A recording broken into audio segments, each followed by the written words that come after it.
Okay. இன்னைக்கு நம்ம பார்க்க போறது என்னன்னா, ஆ தாய்மார்கள்லாம் வந்து குழந்தைங்களுக்கு குடுக்குறதுக்கு, ஆ ஒரே மருந்து அப்படின்னு சொல்றதுல ஃபர்ஸ்ட் ஒன் வந்து கடுக்கா. இது வந்து கடுக்காய்.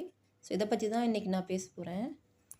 இன்னைக்கு நம்ம இந்த வீடியோல கடுக்கா இன்னைக்கு நம்ம இந்த வீடியோல அரிதகின்னு தமிழ் மருத்துவ நூல்கள்ல குறிப்பிடப்பட்டிருக்கக்கூடிய அ கடுக்காய பத்தி தான் பார்க்க போறோம்.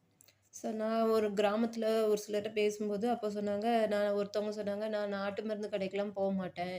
நானே வந்து வீட்டிலேயே மருந்து தயார் பண்ணிக்கிடுவேன். அவன் என்னென்ன போட்டு தயார் பண்றானோ தெரில." அப்படின்னு சொல்லி சொன்னாங்க. சரி கடுக்காயெல்லாம் எப்படி பண்ணுவீங்க? எப்படி ஆட் பண்ணுவீங்க? அப்படின்னு கேட்டேன்.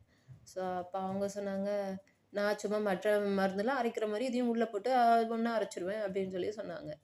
அது வந்து தப்பான மெத்தட். அப்படி யூஸ் பண்ணக்கூடாது. அ கடுக்காய வந்து உரல்ல போட்டு இடிச்சு, அந்த தோல மட்டும் தான் யூஸ் பண்ணணும். சீட்ஸ் வந்து பொதுவா எந்த மருத்துவத்துக்கும் யூஸ் பண்ண மாட்டாங்க.